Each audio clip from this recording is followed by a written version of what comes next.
আল্লাহর ভয় থাকলে আল্লাহ কেমনভাবে মাফ করে।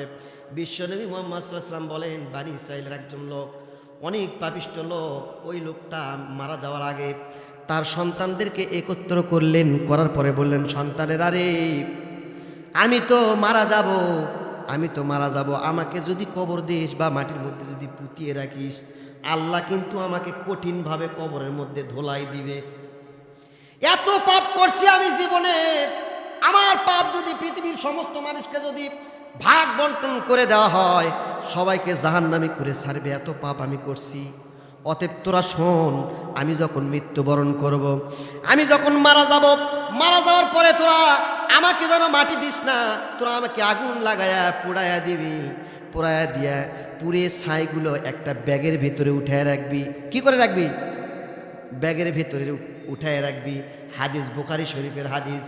আল্লাহ রাসূল সাল্লাল্লাহু আলাইহি সাল্লাম বলেন, ওই লোকটা যখন মারা গেল, মারা যাওয়ার পরে ওর ছেলেরা করলো কি, তার লাশটাকে মাটির ভিতরে পুঁতে রাখলো না, ওই লাশটা করলো কি, পুড়ে ছারখার করে দিল, দিয়ে ওই ছাইগুলি ব্যাগের ভেতরে রাখলো। আর পিতা বলেছিল, যেই দিন প্রচণ্ড বেগে বাতাস উঠবে, ওই বাতাসে আমার এই লাশের পোড়া ছাইগুলি উড়িয়া দিবি, আমাকে আল্লাহ রব্বুল আলামিন ধরতে পারবে না, আমাকে কবরেও দিবে না, তাহলে আমার শাস্তিটা কম হবে। আমি আল্লাহকে ভয় করি, অতএব তোরা আমার ছাইটা উড়িয়ে দিবে। পড়েন আল্লাহু আকবার। ভয় ছিল কার? ওই পাপ করছে অনেক, কবরের ভেতরে গেলে ওকে ইউক্যালিপটাসের ডাল দিয়ে পিটবে ফেরেশতা। কথা বলেন। আল্লাহর ভয়ে ওই ব্যক্তিটা বলল, আমাকে পুরাইয়া ব্যাগের ভেতরে ছাই রাখবি, যেই দিন প্রচণ্ড বাতাস উঠবে, ওই বাতাসে ওই ছাইগুলো তোরা উড়াইয়া দিবি, আল্লাহ আমাকে ধরতে পারবে না। যখন এই ছাইগুলো উড়াইয়া দিল, উড়াইয়া দেওয়ার পরে আল্লাহ রাব্বুল আলামিন গোটা বিশ্বের জমিনকে, গোটা বাতাসকে অর্ডার করলেন, রে বাতাস, রে জমিন, হে পানি, এ আমার সৃষ্টি জগৎ, আমার ওই বানি ইসরাইলের লোকটার ছাইগুলি কোথায় রেখেছিস, আমার কাছে সংগ্রহ কর। আল্লাহু আকবার। কি কর?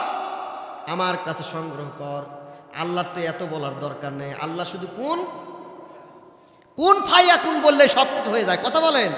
ওই যে আল্লাহ রাব্বুল আলামিন ডাক দিয়ে বলল, হে বাতাস, হে মাটি, হে জমিন, আমার পৃথিবীর যত আমার সৃষ্টি জগতের যেই জায়গায় ওই বান্দার ছাইগুলি লুকিতে আছে, ওই ছাইগুলি নিয়ে আসো, পোড়া ছাইগুলি নিয়ে আসো। নিয়ে আসার পরে আল্লাহ রাব্বুল আলামিন ফেরেশতাদেরকে দিয়ে বললেন যে ওই ছাইগুলি একত্র করো। করার পরে আল্লাহ বললেন, কোন ফাইয়া কোন, ওই বান্দা তৈরি হয়ে গেছে। পরে আল্লাহু আকবার। পুরে ছাই করে দিছিল, আল্লাহর সামনে তাকে হাজির করলো। হাজির করার পরে বলতেছে, হে বান্দা, তুই কি করেছিস? বলে, আল্লাহ, আমি অনেক পাপ করছি, পাপ করতে করতে আমার জীবনটা শেষ করে দিয়েছি। আল্লাহ, তুমি আমাকে মারবা দেখে, তুমি আমাকে কষ্ট দিবা দেখে, এই ভয়ে আমি পুড়িয়ে দিতে বলেছি। হাই আল্লাহ রাব্বুল আলামিন ডাক দিয়ে বলতেছে, এ বান্দা, তুমি কি সত্যই নাকি আমার ভয়ে পুড়িয়ে দিতে বলেছো? বলে, হ্যাঁ সত্যই। আল্লাহ ওর কলিজার ভেতরে প্রবেশ করে দেখে, হ্যাঁ, আল্লাহর ভয় ওর কলিজার ভেতরে আসছিল। আল্লাহ বললেন, বান্দা, তুই যখন আমাকে এত ভয় করিস, আমার কবরের ভয় করিস, আমার আযাবের ভয় করিস, এ বান্দা, আমি তোকে তোর কলিজার ভেতরে এত ভয় থাকার পরেও আমি তোকে কেমন করে মাপ না দিয়ে পারি? বলেন আল্লাহু আকবার। এ বান্দা, তোর এই সামান্য ভয়ের জন্য আমি আল্লাহ রব্বুল আলামিন তোর জীবনের সমস্ত গুনাহ খাতাগুলি মাফ করে দিলাম। পড়েন আল্লাহুম্মা আমিন।